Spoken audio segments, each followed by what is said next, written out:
You now have 30 seconds to read questions 1 to 7.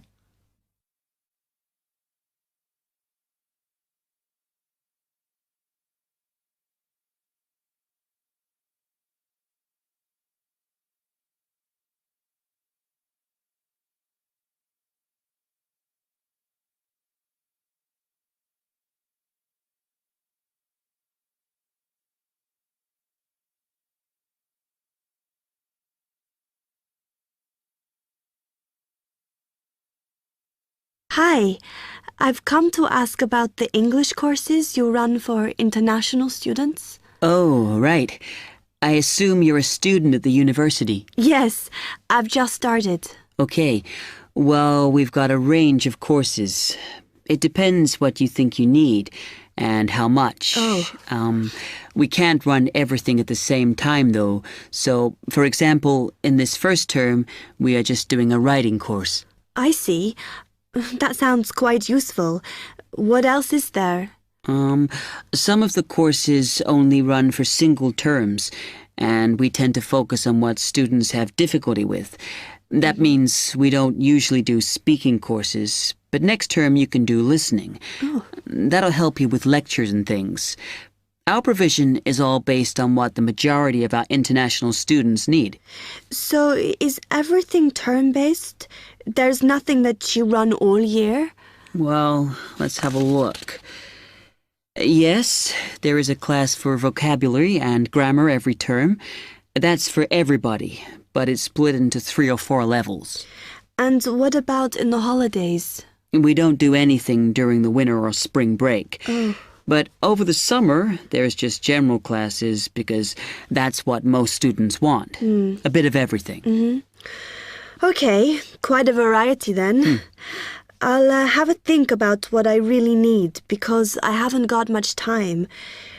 Do you have about 20 students in each class, the same as our science seminars?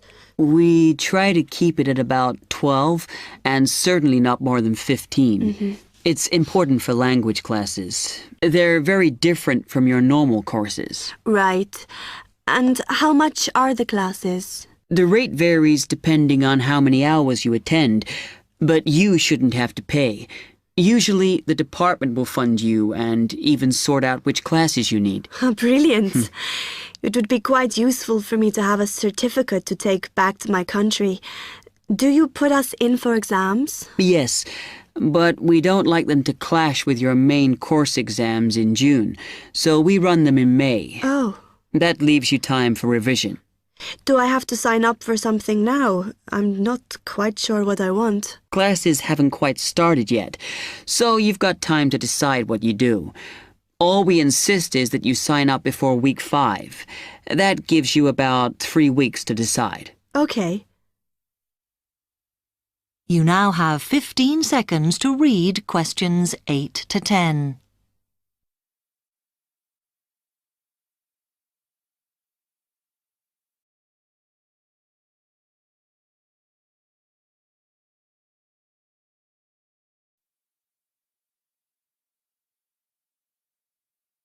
Then, when you've made up your mind, you need to come back here to the administration office to enroll. What do I need to bring with me when I enroll?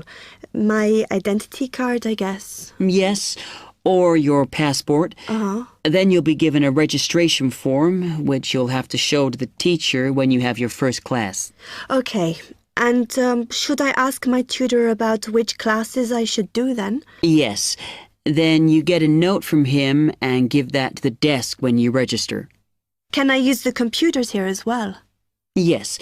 You'll be given a password when you go to your first class. So remember to bring a disk with you to save your work on, as you won't be allowed to save it on the hard drive. Okay. Will I need anything else? Dictionary? We've got loads of those here that you can borrow. But you'll need a notebook as we don't provide paper or files. Okay. Thanks. That is the end of part 1.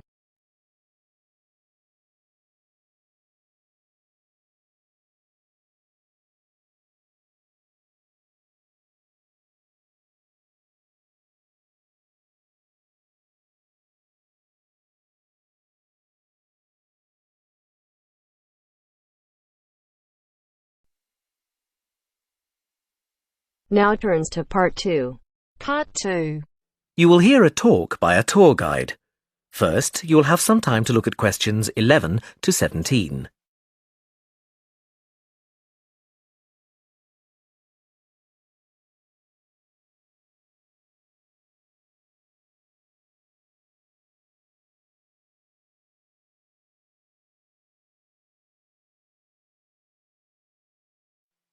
Now listen carefully and answer questions 11 to 17. Welcome to San Fernando City Tours. I'm Mark, your tour guide. We have a lot to see in 3 hours, so make sure you're comfortable. We'll be traveling into the historical district first, and then into the town center. After that, it's out to the harbor, and we'll finish up at the lighthouse, just past the harbor. That will take us up to midday, and after that, you're free to do what you want. At the lighthouse, you'll have a chance to visit the tea room and take photographs of the magnificent coastline. Now, as we have only 3 hours, we won't be able to take you around the shopping district, but we think you'd prefer to look around the shops there in your own time anyway. San Fernando has some well-known tourist attractions, the lighthouse, for example, and the National Library. However, the little-known military museum is not to be missed. Be sure to visit before you leave. Now, there's a lot to do in San Fernando. Indeed, there really is something for everyone. For those who love the water, I can recommend a trip on the Seafarer, one of the most famous boats on the San Fernando River. It does an evening trip with a 3-course meal included. It's great fun for everyone, but especially for young people in their teens or 20s. After 9, there's a disco on the boat, and it gets really lively. Then there's a climbing wall near the town center. It's incredibly popular, with a large wall for expert climbers and a smaller wall for novices. There's a junior wall and a creche, so it's a great day out for those of you with kids. And if you like walking, there's some great walking tours. The City Sights tour is highly recommended, as is the walking tour by the coast. But that one's only for the fit, not really suitable for children or the elderly. For more mature people, or those less able to get around, I would suggest a tour around the vineyards. It can be done in the luxury of a coach, and it's a wonderful way to explore the region's wines. Before you hear the rest of the talk, you have some time to look at questions 18 to 20.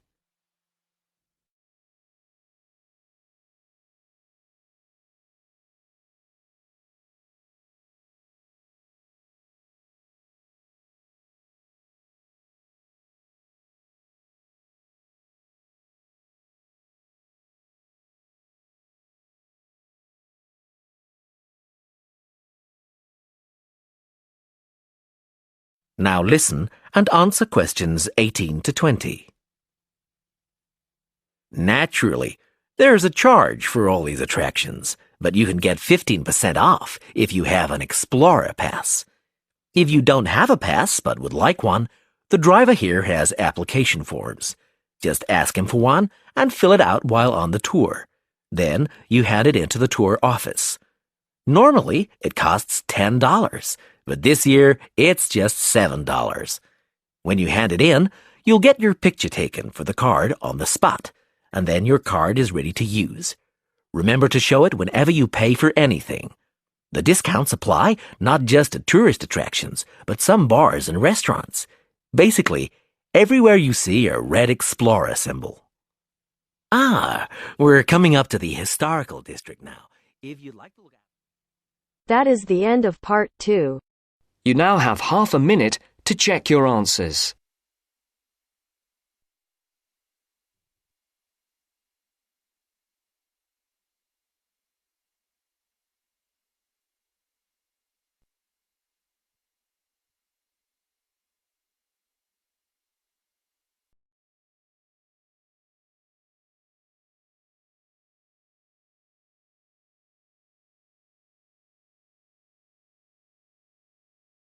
Now turns to part 3.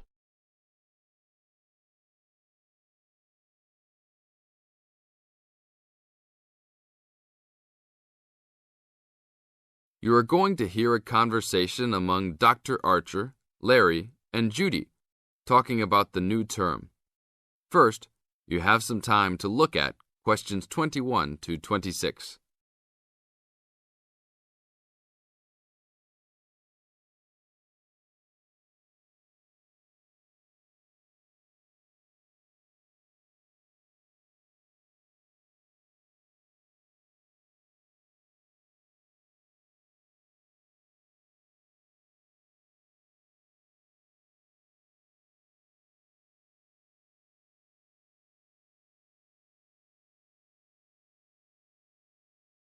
Now listen carefully to the first part of the conversation and complete the notes and table below. Okay, everybody, welcome back to the new term. I hope you've all had a good break and that you're keen to start on your research project. What I'd like to do this morning is to give you a chance to ask questions about the project, requirements, ways of approach, how to get help if you need it. Today is informal. It may be already written on paper, but it's nice to have an opportunity to have it confirmed. So, any questions? Dr. Archer, is there a confirmed due date yet to hand it in? Yes, I can now confirm that it's 16th of July, not 15th, as first advised. Okay? And what about the word limit? Well, there is some flexibility on this, but in general it's 8 to 10,000 words. Ah, I see. And you can choose your topic, anything from years 2 and 3. Yes? I still can't work out what I want to do it on. In that case, you should see your course tutor to agree on your final topic, and you should also be aware that there is special assistance available at the library on library resources if you need help on that. Can I just check on the deadlines for everything? Certainly. Look, let me write it on the board when each stage should be completed. First of all, you've got to work on your basic project outline, and that's due in to your course tutor by 21st of February, which is only 2 weeks away, so you need to get cracking on that. Do we have to include a full reference list by then too? No, your reference list is due on 6th of April, which is 1 week later, so you have time to discuss this with your tutor. And when should we be doing the research? Well, that's over a 1-month period, essentially April to May. And the write-up? Well, you need to do quite a bit of research before you get going on your writing, so that's really May to July, with the due date for handing in on the 16th. Any more questions? Now look at questions 27 to 30.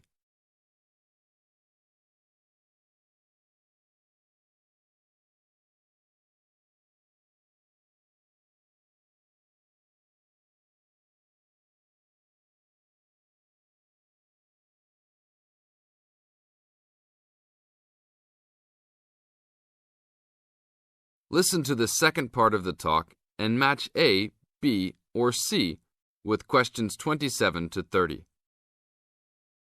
Well, sir, just some advice really. It's about the research approach. Would you advise us to use some case studies? Well, Larry, I know these can be difficult to arrange sometimes, but I really feel they are of great benefit in this subject. You can always talk to your tutor if you're having difficulty. Yes? I've looked over some previous research projects that are in the library. Is that a good idea, sir?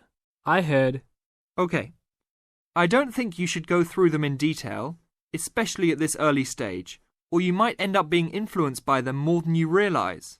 But yes, it really is about the best guide you can have to what's required to what's expected in this type of project. Sorry, Judy, I butted in on you. That's all right. It's just that I noticed one project was a joint one. They worked together as a pair. Is that a good idea? Yes, I remember that paper. Working in a pair can have some advantages, but to be frank, this is meant to be an individual project, so it's best to work on your own. About using subjects, is it okay if we use family members?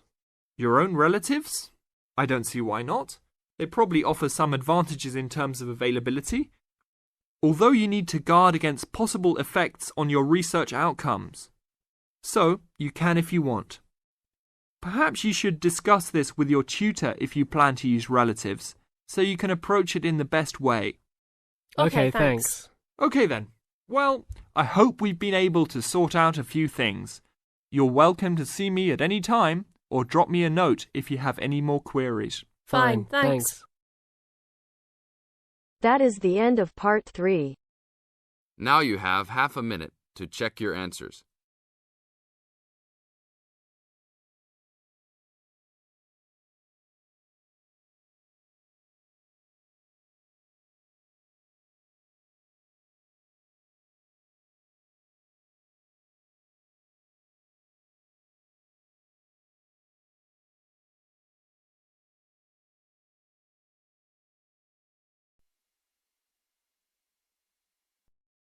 Now turns to part 4. Part 4. You will hear a talk on research in the Indian Ocean.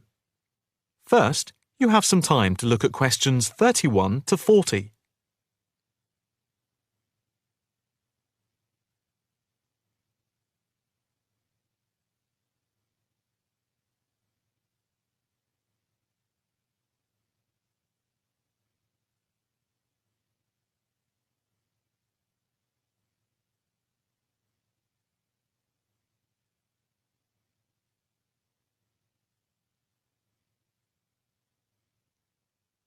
Now listen carefully and answer questions 31 to 40. In this, the first lecture in our series on the changing face of the oceans of the world, we are going to look at the Indian Ocean, into which the Oceanography Department at the Institute here in Australia has been doing pioneering research over the past 5 years. Let us start with some facts about the Indian Ocean, to give you an idea of the scope and complexity of the enterprise we have undertaken. As you can see from the diagrams here on the screen, showing the relative size of the planet's 5 oceans, the Indian Ocean comes third after the Pacific and Atlantic Oceans, but is larger than the Southern Ocean and the Arctic Ocean. On this slide, you can see that the Indian Ocean is different from the 2 larger oceans in that it is landlocked to the north and does not extend into the cold regions of the North Pole. Covering some 73,440,000 square kilometres, the ocean constitutes approximately 1/7 of the Earth's surface and about 20% of the world's total ocean area. At the equator, it is around 6,400 kilometres wide, with the average depth being about 3,400 metres, and with the deepest point being the Java Trench at 7,450 metres. Flowing into the Indian Ocean, we have some of the world's greatest rivers. The Zambezi here, the Ganges here, the Indus, the Brahmaputra, and the Tigris-Euphrates just here. The 2 largest islands in the Indian Ocean, Madagascar, here off the coast of Africa, and Sri Lanka, here off the southern tip of India, are structurally parts of the continents of Africa and Asia, while islands like the Seychelles are exposed tops of submerged ridges. The Maldives are low coral islands, and Mauritius and Réunion are volcanic cones. The surface waters of the ocean are warm, except where the ocean touches the cold waters to the south. A network of scientists, mainly oceanographers and meteorologists from around the world, are monitoring changes in the ocean's temperature and acidity, especially where it meets the Southern Ocean, in order to see how global warming is having an effect on the waters there. An assessment is also being carried out on how this is impacting on low-lying habitats and peoples in the more populated coastal regions around the rim of the ocean. In the warmer north, islands are vulnerable to even the subtlest changes in sea levels and tides, so they are being closely watched. Moreover, a close eye is being kept on wind changes, especially alterations to the monsoon rains, typhoons, cyclones, and any other natural phenomena. In addition to the information sent from the ship that we have stationed off Antarctica in the south of the Indian Ocean, data are being transmitted round the clock from buoys anchored at various points around the ocean. 5 of these buoys are observing ice packs and icebergs coming into the Indian Ocean from Antarctica. Besides the buoys, data on cloud cover and wind and temperature change are received by satellite. Satellite images are also being used to record the size of the icebergs from the moment they break off from Antarctica. Their course is then mapped as they move out into the Southern Ocean. Here at the Institute, the raw data from the various sources are received and the information is then constantly processed by a bank of computers. Once the data have been collated, the next step in the process is the analysis by experts here and at centres around the world, looking for even the slightest shift in patterns of temperature, wind, and sea levels. In the light of the fact that this is a global enterprise, the Institute is staffed 24 hours a day with researchers working in shifts, and we are in constant contact with centres all around the world. In total, 900 experts from around the globe are involved in the programme. The work at the Institute is now into the 5th year of a 10-year data collection, which began in 2003. The analysis of the 5 years to 2008 will be published early in 2009. However, changes in patterns are already being noticed since the data have been gathered.